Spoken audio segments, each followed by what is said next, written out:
Okay, you see the question number 19. From the following details have been obtained from the cost books of Sagaru Engineering was Subli, which produces standard product. They are producing standard product and they given the following information regarding the production. Material cost rupees 10 per unit. For 1 unit of production, material cost required is 10 rupee material is required. Okay, if you use 10 rupee for purchase of material, then with the 10 rupee material you can produce 1 unit.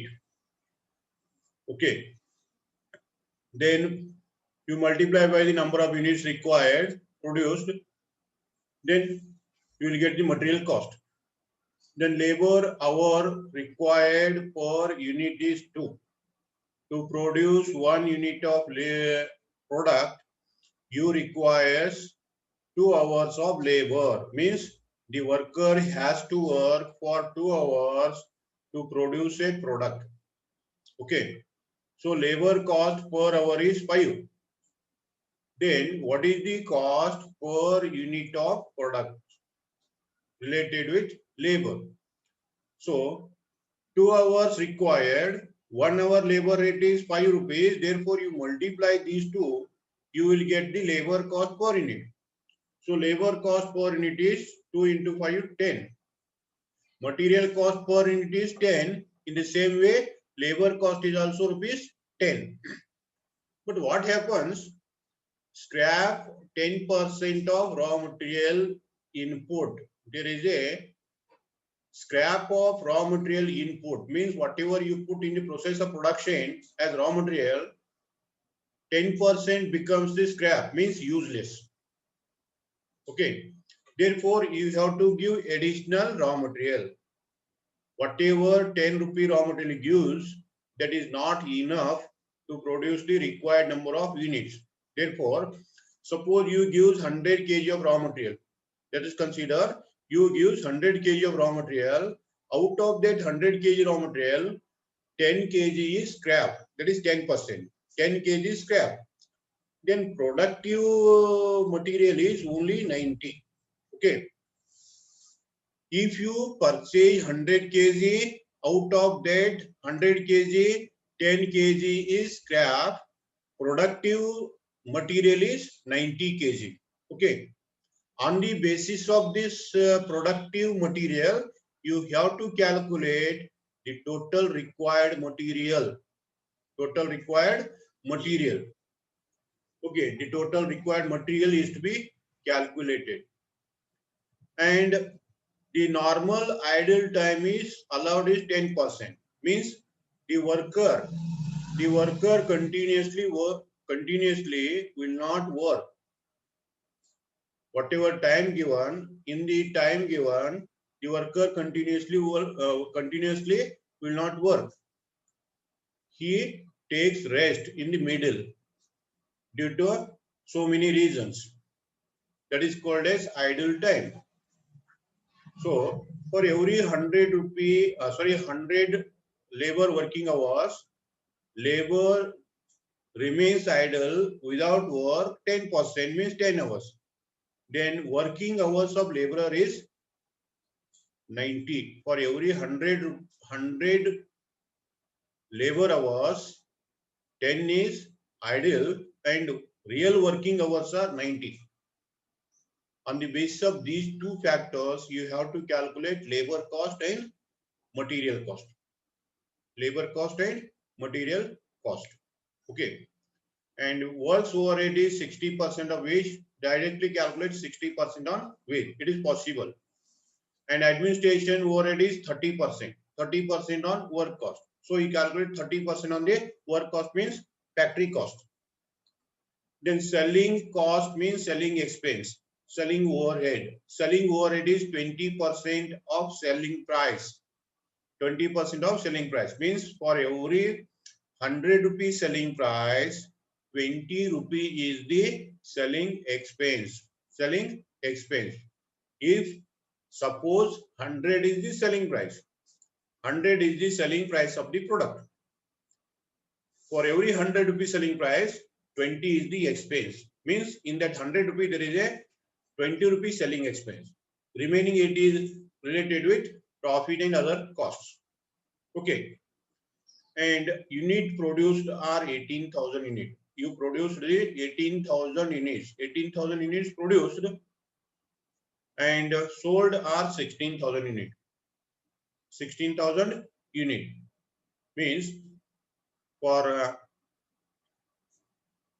18,000 unit produced, 16,000 sold means the remaining 2,000 unit is called as closing stock.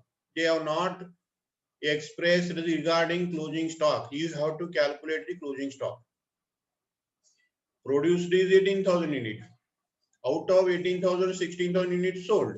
Then remaining 2,000 represent closing stock of finished goods. Remember this. Then profit margin is 20% on sale. Profit is 20% on sale. Suppose 100 rupees the selling price, 20 rupees the profit. 20 is the profit. Then cost of sale is 80. Out of cost of sale 80, total cost of sale is 80. You remember this point? Consider 100 as total sale. 100 as total sale. Out of 100 rupee sale, you deduct the profit 20. Remaining is 80. 80 is the cost of sale. Okay. Out of cost of sale, 20 is the selling expense. You deduct 20 rupees selling expense, then cost of goods sold is 60 rupee for every 100 rupees selling price. You remember this point. Once again, I will repeat. Suppose 100 is the selling price, 20 rupee is the profit. You deduct 20 rupee, 80 rupee is the cost of sale. Out of 80 rupee, you deduct the selling expense. Then 60 rupee is the cost of goods sold. Okay. On the basis of these three factors, you have to adjust. Then the total profit, you have to calculate cost per unit. The total profit, assuming scrap saleable is at 100 rupee, to be deducted from the cost of production. Cost of production. They ask to deduct in the cost of production. Okay. You see here, I will solve the problem. Cost sheet, period is not given. Particular inner column, total cost per unit. Material consumed. Okay. Material consumed is per unit is 10 rupee required for 18,000 units. Suppose you multiply these two, you will get the total, but there is a scrap. Therefore, for every 100 gross, for 100 gross unit, 10 is scrap, productive is 90.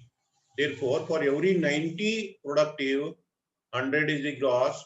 For 18,000 units, what is the gross? Like this, you have to form a proportion and calculate. And its answer is 2 lakh. 2 lakh is the total cost material. And divide by 18,000, you will get per unit cost. Per unit cost. The next is productive age. Productive age is 2 hours required. Per unit 2 hours and rate per hour is 5. Multiply that 10 rupee per unit. Then for 18,000 unit you multiply and you have to adjust the scrap, idle time. You have to adjust the idle time. The same one. 2 hours into rate per hour into unit produced into 100 by 90. 100 divided by 90. Okay. 2 lakh rupee divided by 18,000 unit, you will get L1.L1. L1.L1 per unit. Take the total. This is called as prime cost. Prime cost, add factory overhead. Factory overhead is 60% of direct wage. 2 lakh is the direct wage. 60% of this you calculate. 2 lakh into 60 by 100. It is 1,20,000 divided by 18,000. 6.66. Take the total. Total is called as factory cost. Add factory overhead. You add factory overhead.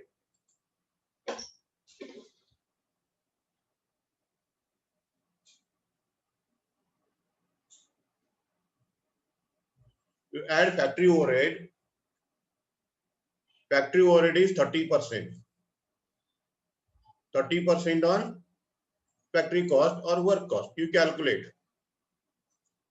5,20,000 is the work cost. On this 30%.